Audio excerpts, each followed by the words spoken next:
Today we're going to discuss 3 over-the-counter or OTC tax sale investment strategies that just work. These are things you begin to implement right away once you know what you are doing. Now, first off, before we get started, my name is Casey Denman. I've been investing in tax liens and tax deeds for well over 2 decades now, and I've been training others in this specific investment strategy for more than a dozen years through my videos, my book, and the comprehensive training platform that I offer at taxsaleacademy.com. All right, let's talk about 3 OTC tax sale investment strategies that work. First off, what is OTC? What does it even stand for? OTC stands for over the counter. These are properties that went to a tax sale auction but did not sell for whatever reason, and now they're being sold OTC or over the counter. This is where the amount that you pay is usually listed up front. You can do all your research, and if you decide to buy that property, you simply walk into the county, you give them a check, and you walk out as the owner of that property, as if you're buying a loaf of bread, hence the name over the counter. Now, it is super important to understand something before we get started here. OTC investing is for those folks that understand the tax sale business. I'm sorry, but you should not watch this one video and immediately go out there and try to implement these tactics if this is the first ever video you've watched on the topic of tax sale investing. So slow down a little bit and learn what you're doing if that is you. OTC investing, in my opinion, is the easiest way to make massive mistakes if you don't know what you're doing. You must know what you are doing prior to OTC investing. Do not say I didn't warn you here. All right, let's discuss these 3 strategies now. If you are ready and if you know what you're doing, then go ahead and implement these right away. If you're not quite to that stage in your business and you're learning yet, that's fine. Keep learning this business, keep these strategies in the back of your mind, and implement them when you are ready. That way, you don't make mistakes. The first strategy is what I refer to as the early catches. So what happens with OTC properties is they're offered at a tax sale auction and then they go unsold. We know this, right? Now, a lot of times it's because those properties are worthless strips of land, unbiddable, the kind of stuff that nobody should be purchasing. But many times there's properties that do hold quite a bit of value, and they weren't bid on simply due to lack of a tenant, for example. Maybe somebody is investing in a state where all the auctions in that state are held on the same day every single year, and it's just not possible for investors to be in 2 places at one time. Other properties just slip through the cracks. Other times you might have very specific strategies that might work for you, but other investors don't know about those strategies. So whatever happens, you need to understand that these are properties that went unsold, right? Now, in the coming days after a tax sale auction, could be days, weeks, or even months, those properties are going to hit that OTC tax sale list. What I suggest is to find out when exactly those properties are going to hit that OTC list. The goal here is to find out the exact date they hit that list. And you can do this by a number of different ways. You can call the county and say, hey, when will these unsold properties be available for OTC purchase? Now, if they do not know, or if they will not tell you, do a little bit of research. Maybe look at other properties that sold in prior auctions and figure out when those properties first became available on that OTC list. Now, understand, in some states, there's a specific statute that has very specific requirements as to when these properties must be available for purchase to the public. It might be 30 days or 60 days after the auction, and then right away, you know the date that you'll be looking for. In other states, it might be dependent on when the county staff uploads them into their system as OTC or surplus properties, and this might take a week, it might take a year, depending on the county, their staff, and their workload. Again, call the county or do some research based on previous auction results. But when you do call the county, my suggestion here is to just be friendly, maybe even visit the office and just say, hey, listen, I want to know when these properties are going to hit the list. What can you do to help me out? in order to figure that date out.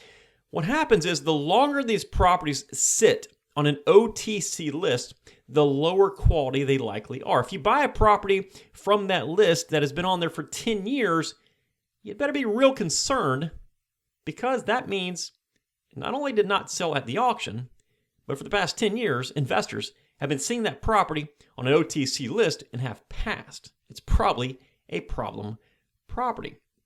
But if you know the properties that went through the tax sale and went unsold, you can do your research on those properties, and you know the exact date that they're going to hit that OTC list. It's just a matter of coming in, buying that property as quickly as possible, and then going out there and making some money off of it. The next strategy is by using pre-arranged buyers. And this is something I've mentioned on this podcast here before. So with an OTC list, you have a list of properties, and you know exactly what you'll be paying since the price is listed on that OTC list. It's not a bidding thing or anything like that. You just simply walk in, you pay that price, you walk out with the property. So you have this list of properties, you have exactly what you're paying, and now you can just match it up to a pre-arranged buyer. My favorite types of properties on an OTC list are properties that are located in one specific area. So for example, maybe it is a subdivision, and perhaps nobody bought that property because that subdivision has HOA dues every single month, and they don't want to get stuck with those HOA dues. Hey, no problem. I completely understand that. You don't want to be paying hundreds of dollars every single year for a property you do not use. So in a situation like this where we have multiple properties, what I'll do, I'll go in there and I'll buy just one of those properties. And I will advertise it like crazy. Now, you need to be selling that property at a fairly low price, but still profitable, of course. But the idea here is that by advertising that property at a pretty low price and marketing that property everywhere, you're going to gain a lot of attention. You're going to gain a lot of traction with that property. So you'll build up enough buyers not only to be able to sell that first property, but you'll also have backup buyers for that property that you can then sell additional properties to as well. So ideally, when you buy that one property, you market it like crazy, you have 4 or 5 other buyers for that same exact property. You go ahead, you sell that first property, you wrap all that transaction up, you take that money, you buy another property, maybe another 2 properties.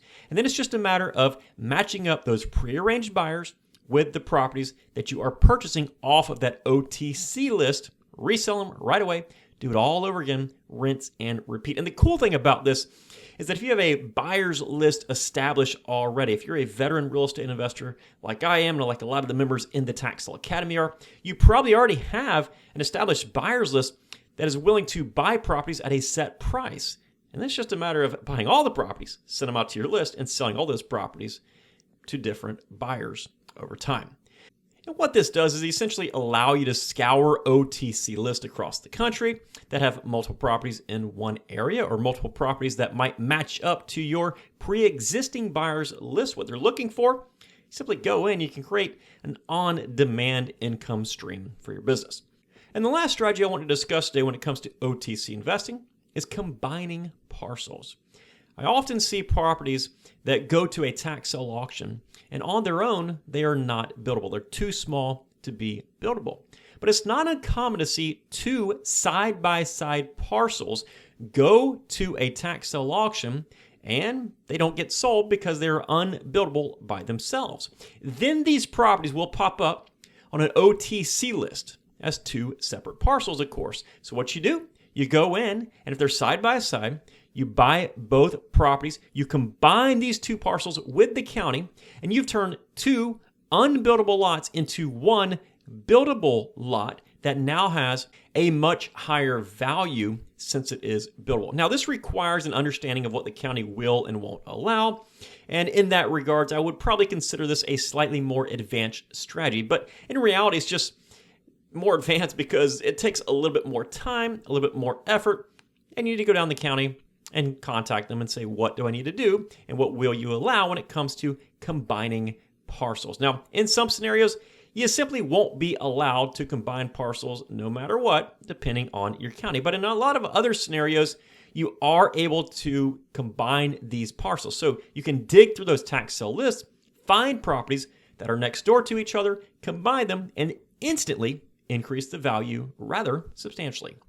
It's a process that I've done many, many times throughout the years in many different markets, and it's something that you should consider too if it makes sense in your situation. And side note here, actually subdividing properties, taking multiple lots that are under one parcel number and separating them is a fantastic way to make money when it comes to typical tax sale auctions, as multi-lot parcels don't usually make their way to an OTC list. But that's a strategy for another day. So there you have it, 3 OTC strategies that you can make a few dollars with. The early catches, pre-range buyers, and combining unbiddable parcels to make one buildable parcel. So I hope this provides you with a few ideas to make more money as a tax sale investor. And if you don't use these exact strategies the way I describe them, hopefully they'll get your creativity flowing so you can develop your own strategies when it comes to OTC investing. That's all I've got for you today. If you enjoyed this podcast episode or any of the episodes here on the Tax Sale Podcast, please do me a huge favor and leave some positive feedback on whatever podcasting or video platform you're listening or watching us on right now. These are free episodes, of course. I don't charge a listening or membership fee, but your positive feedback truly helps us out in the podcasting world and might even serve to pay it forward simply because somebody checks us out and checks out this business because you took the time to leave a positive feedback message or a 5-star review. And as always, if we can be of any additional help, make sure you check out the links in today's show notes, including the one to our step-by-step training at taxsaleacademy.com. Hey, take care, folks, and make it a successful day. We'll see you next time right here on the Tax Sale Podcast. Bye-bye.